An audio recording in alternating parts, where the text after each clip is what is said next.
It's Visual Journal Friday.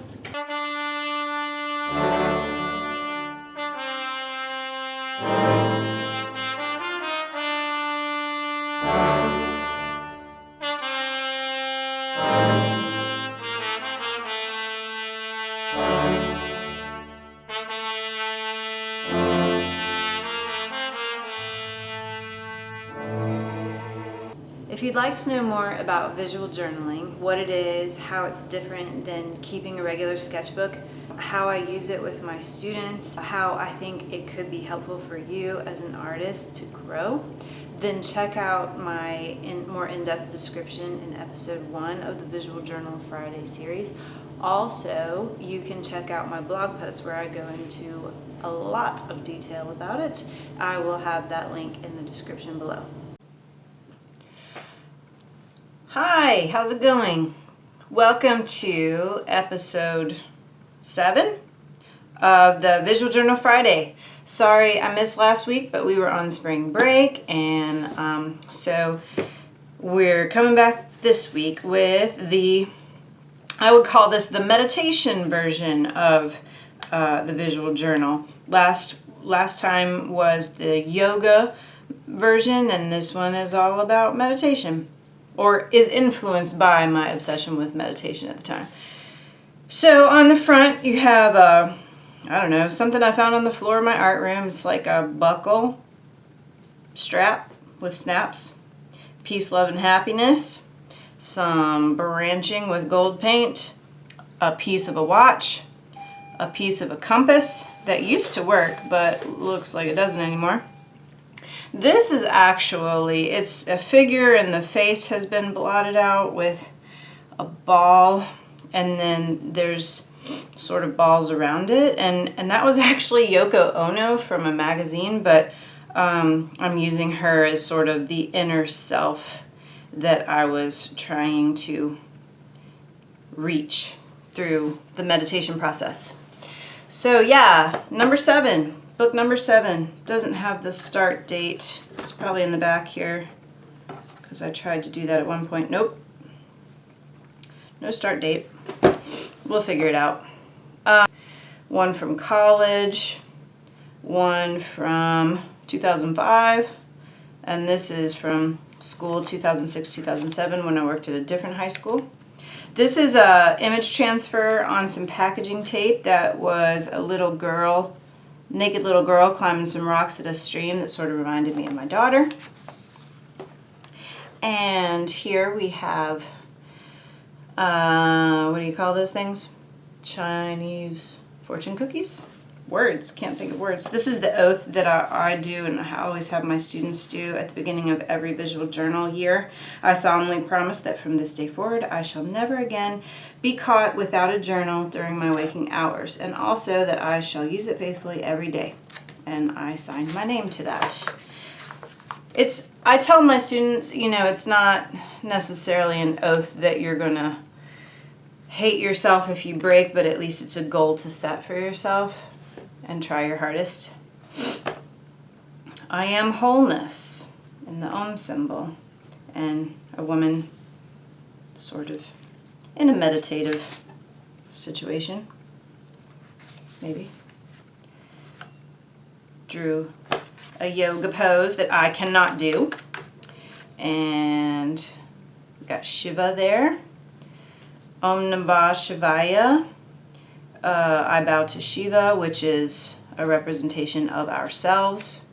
The great redeeming mantra, or 5-syllable mantra, Shiva, the destroyer, but also the inner self, so I bow to my true self.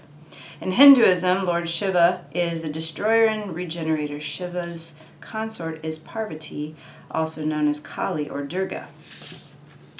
And then I wrote over and over again, Om Namah Shivaya.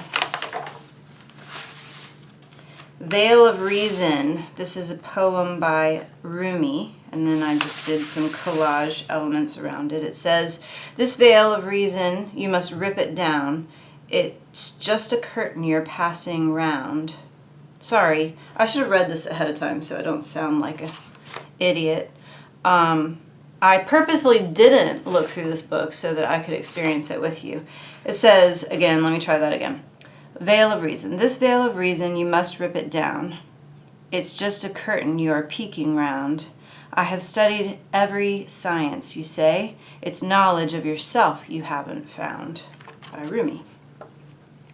And that is actually an image transfer of Nelson Mandela in the middle. And this book is the second attempt at using a toned ground paper. So last book, you might remember, if you follow me, that it was a brown toned ground, and this one is a gray toned ground. So I was playing around with shadows and washes here. And then highlights. The highlights really pop on this. I drew the earth and colored it with colored pencil. And I just thought she was lovely. Another one of my sort of inner guru images, my printmaking thing that I did. Here we have the chakras and some, so now I'm studying here, it seems, crystals and how different crystals affect the chakras. We talked about the chakras in the last book and how they align with the psychological developmental stages according to Carl Jung. More crystals and how they go with the different chakras. For instance, citrine is the solar plexus. Amethyst is the crown. Amethyst is my favorite. But clear quartz are what I wear on my ears every day, and those are also crown chakra. And you know, I don't know that I believe in all this, but it was interesting to learn at the time. This is upside down.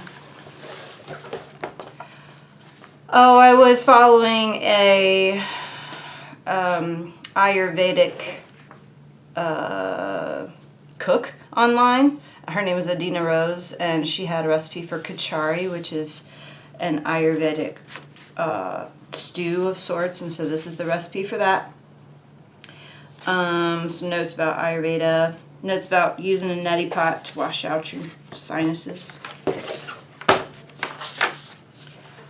This is a drawing I did of a student. Sometimes I just say, hey, can I draw you? And they pose, and they let me draw them. And this says, Daddy saw it, bear or beer. That is a scary image. I think Liam drew that. I guess Daddy saw a bear. We do have bears in the area, and we do see them every once in a while. This was me playing with a white paint pen that was sort of dying, and I thought it started to look like the suds on the sandy beach when the waves wash away. And I did sort of embellish some with shadows with a pencil. Doesn't it? Doesn't it sort of look like the beach foam?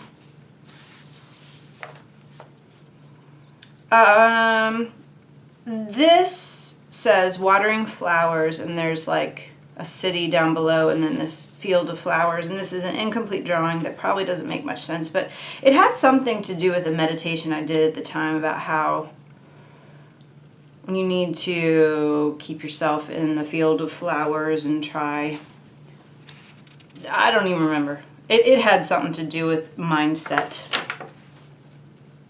What if you woke up today with only the things you gave thanks for yesterday? The things I take for granted someone else is praying for. So I wrote down the things that I'm thankful for. My health and wellness, my financial stability, my career, creative inspiration, my vision, my curiosity, my friends, and my quest, which at the time was just like the answers to the universe. Like, what is this, and where are we, and why are we? I was, like I said, I've had lots of questions over the years, so I was just trying to find the answers. And guess what? I did not find the answers. Sorry, spoiler alert. Wolfie, Liam, Nayeli, Mom, Dad, and Hazel, and Pops, and Sandra. Family.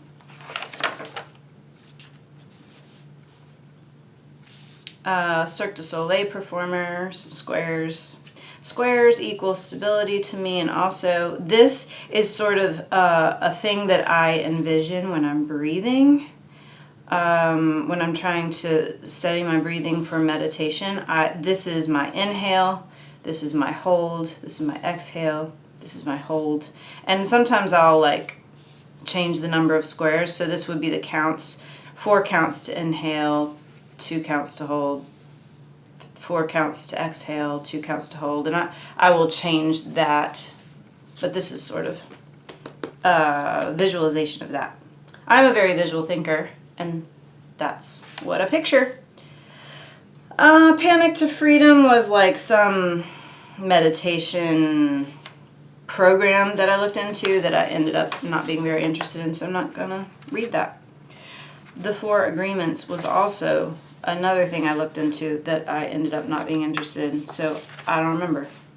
But leaves, they're pretty, huh? This is an assignment I have my students do in Art 2 at the beginning of every year, where they go out and find a leaf and they trace it 10 times, and they're supposed to create a value scale. It's just one of a building exercise towards a larger project, but curious. This says, this is on some watercolor with some salt texture. It says, my thirst for knowledge is unquenchable. I long to experience the truth and wisdom woven into the mysteries of the universe. Fascinated by the self-discovery and philosophy, I investigate my inner landscape. My deeply thoughtful... sorry, I didn't realize which way it goes. My inner landscape through meditation, self-study, and spiritual rituals. My deeply thoughtful nature tunes into the emotions of others, making me highly sensitive and compassionate. Life is an endless opportunity for learning and growth. I bring a sense of wonder and curiosity to all I do. I am the introspector. Oh, okay. That is just... I was like, that's pretty crazy for me to write all that. I'm not a very wordy person, but now I realize, as it says, I am the introspector. But that was the results of some online quiz about personality. Also behind it, I see I did some sort of interconnected dot doodle and put a bunch of words in it that probably meant a lot at the time. There's Kali. She again is another form of Parvati, which is Shiva's wife. And this is Hinduism, okay, again, which I was looking into at the time. I was looking into a lot of world religions, especially Eastern religions at the time, just learning. And this says, Kali is the fearful, ferocious form of the mother goddess Parvati, consort of Lord Shiva. This popular image depicts Kali in the battle against evil demons. Kali was so involved in the killing spree that she got carried away and began destroying everything in sight. To stop her, Lord Shiva threw himself under her feet. Shocked at his sight, Kali stuck out her tongue in astonishment and put an end to her rampage. Hinduism is full of really cool stories. Just like Christianity is full of really cool stories. There's a lot of really cool, I guess you would call them origin stories to the Hindu religion. Interconnectedness, just sort of visualizing that idea of how we all touch each other in some way. And sacred geometry. I don't know, like certain symbols and shapes and interconnectedness started really appealing to me when I was doing regular meditation. So this is just my notes on that and how it showed up in a lot of religions. So the circle, simple shape, Euclidean geometry, blah, blah, blah. This is the Vesica Pisces, the intersection of 2 circles. Triquetra is the 3-cornered, in Latin, a shape formed of 3 Vesica Pisces at the same time. So the circle creates 1, 3 circles create 3. And this comes together to be the Celtic knot.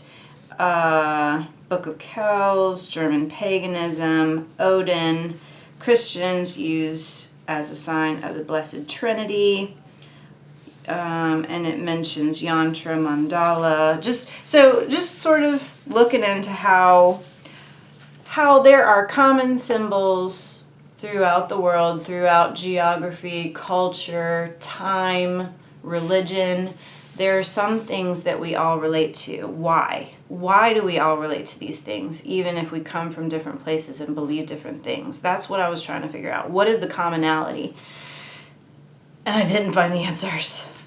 But I did find commonality, and that's really all that matters, in my opinion. Sacred geometry. So I was looking into sacred geometry. Hexagram, Greek, or sexagram in Latin. Seen in Jewish identity, Hinduism, occultism, and Islam. There's the David Star, and more things are found in that shape. I'm not going to read all that about sacred geometry. You could look up the definition yourself. Here are things that have to do with sacred geometry. Octocircle's pattern, Metatron's cube. I did a couple of paintings with Metatron's cube. It was pretty interesting. I've also written fire, air, water, earth, ether. The golden ratio spiral, Fibonacci sequence. If you are into art, you might have heard of that. If you haven't, you should look it up. Fibonacci sequence, golden spiral, golden ratio. 12-star spiral rose. That looks a lot like some stained glass windows in some churches, like Notre Dame, that just burned down, man. That is crazy. But I did hear that the window is salvageable, as well as, I think it was just maybe the roof structure that burned, and they're going to salvage it, so that's good. More of that stuff. I hope you can see the pencil marks. And this paper I'm seeing really faded. I store my visual journals in the window of my classroom, which is probably pretty stupid. So they fade along the edge that's facing out. I painted a whitewash and then drew on it, I guess. To-do list. Some sunflower seeds. A painting of a sunflower. Stand tall and find the sunlight, it says. And I've painted this over something. This is acrylic. And it says assessment of student work. That was an attempt at finding a way to standardize test visual arts classes in public school in North Carolina. Thankfully, after 4 or 5 years of being trained up on how we were going to implement that, they trashed the idea. This is the beginning of, I think, my figure drawing unit in Art 1, so that's me getting my practice on with that. There's a couple of really awesome websites online where you can access pictures like this of models in clothing for your students or for you to draw for practice. It's not as great as a live model because it's already been transferred to two-dimensional for you, so part of the work is done, but it's still good, better practice than nothing. And here I painted a bunch of shapes and was going to try to go and make them into faces, and I didn't finish, but there's some cute faces there and robots and stuff. I don't know who that is. Figure drawing practice, those are gesture drawings. It's where you should start. Yo!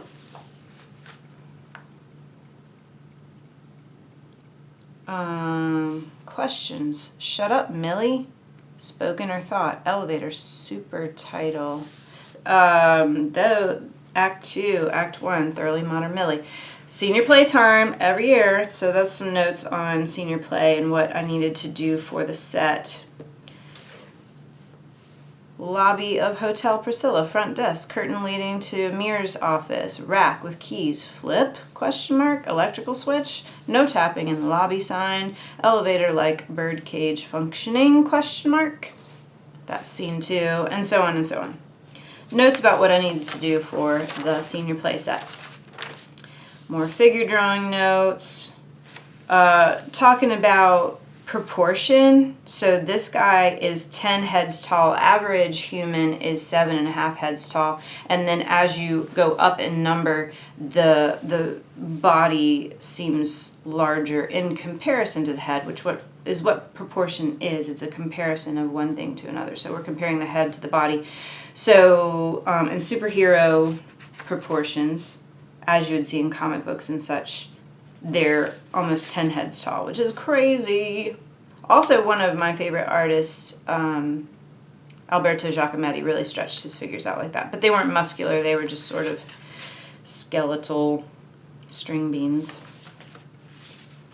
List of artists. Probably going to assign some sort of research project to my students. More figure drawing. 8 heads high. Children, 5 heads high. But it depends on the age. Like, I think babies could be as much as 3 heads high. More figure drawing. More figure drawing. Ooh, quantum realm. So, taking my height, dividing by 2, it equals 1 meter. And then you divide by 10 a couple of times, you get the size of a honeybee, which is a centimeter. Divide by 10 again is a dust mite, which is less than a millimeter. And so going on down, dividing by 10, dividing by 10. I think this was part of a Khan Academy lesson that I watched.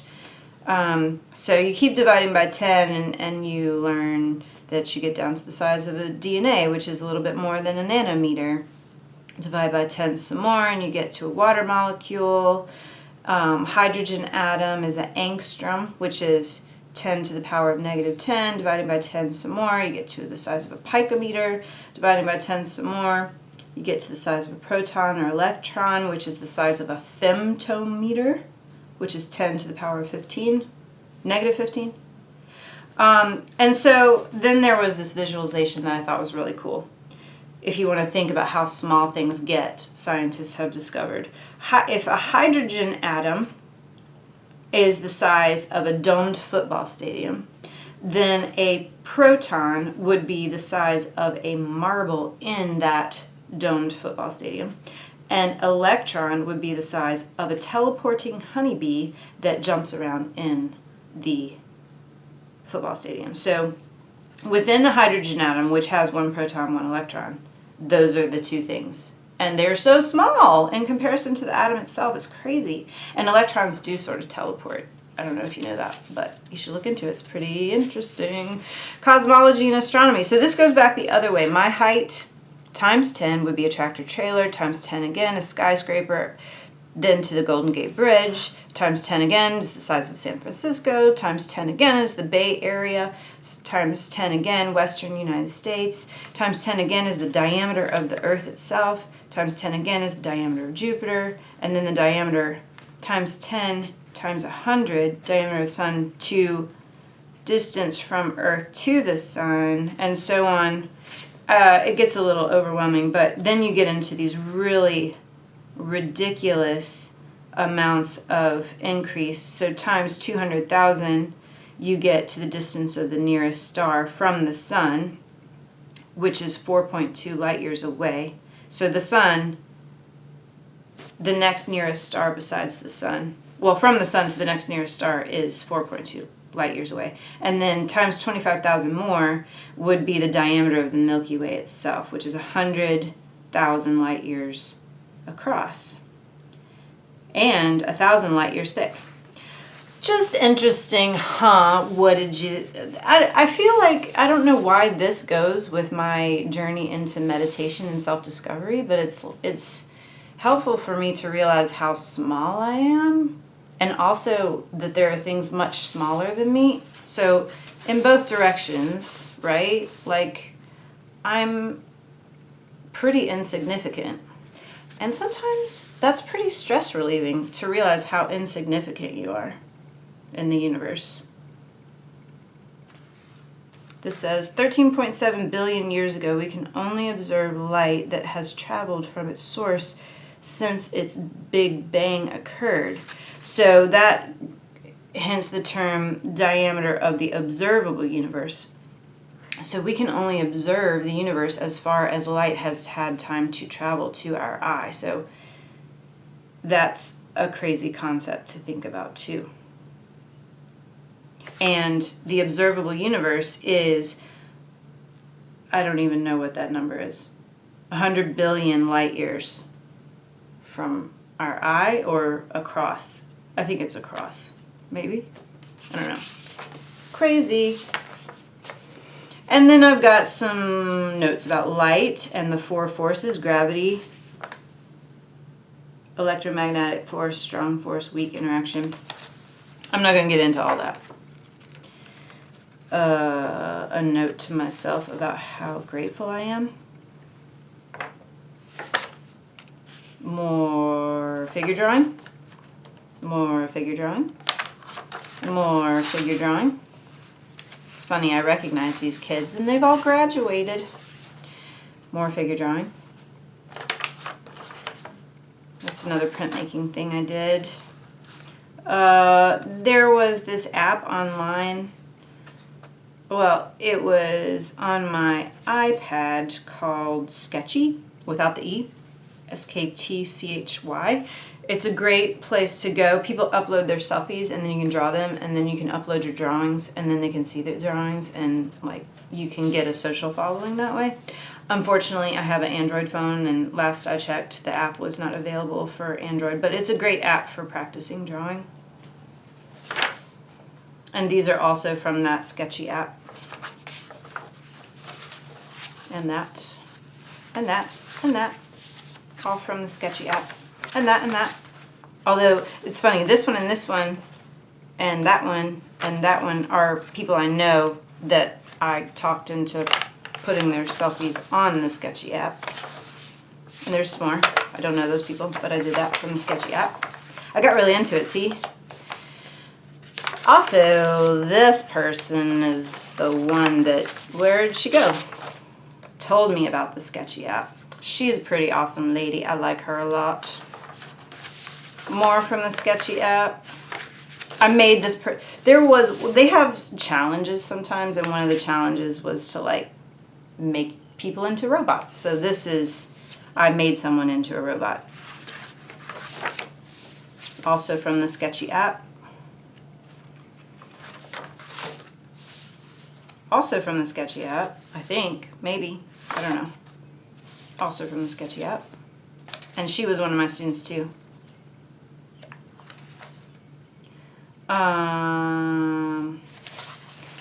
More about healthy eating.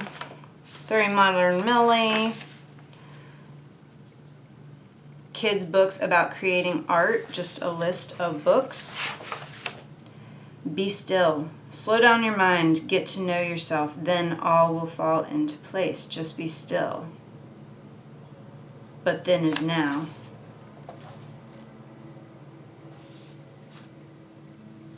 And here's me trying to figure out when my kids are going to graduate from high school. So I was counting. So I guess this was 2015. Liam was in kindergarten. Wow. And now he is in 5th grade, and Nayeli's in 1st grade. So anyways, they're graduating in 2026 and 2030, which seems like forever, but I know it's going to come so quickly. Low carb diet, high protein diet. I am an empath. That was probably just me taking another online quiz. Yes, I am overly sensitive. I am an empath. And there's more notes about that. I'm not going to read all that. Oh my God, lots of writing. Wow, lots of writing. What does this say? Picking up physical symptoms off another, digestive disorders and lower back problems. Always looking out for the underdog. Others will want to offload their problems on you, even strangers. Constant fatigue. Addictive personality.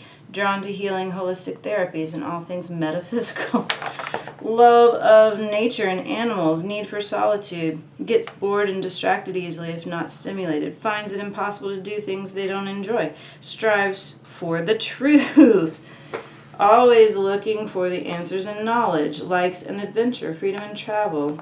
Abhors clutter. Loves to daydream. Finds routine, rules, and control, and so on. That sounds familiar.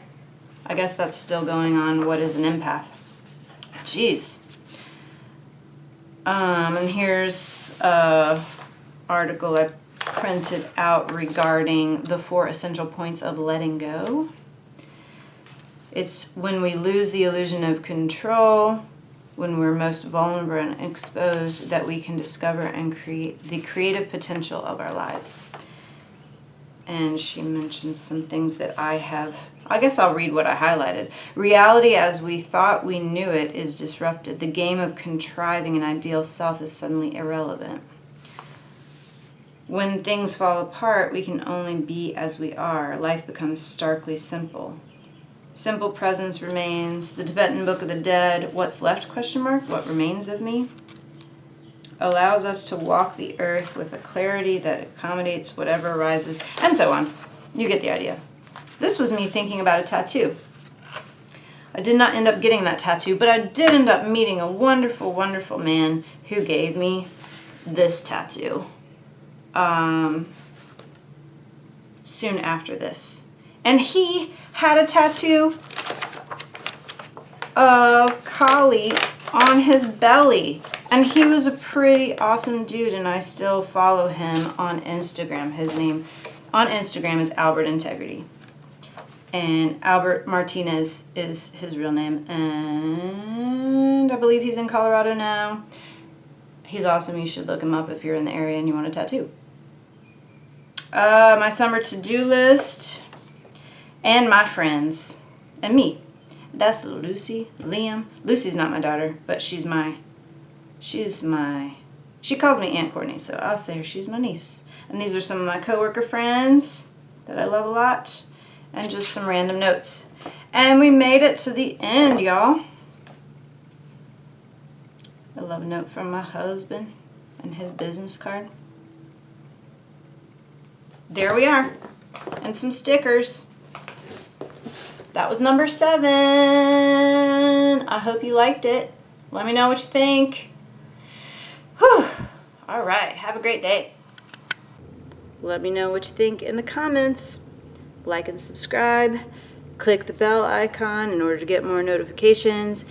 And don't forget to check out my paintings and my merch like this shirt on Hoelscher.com.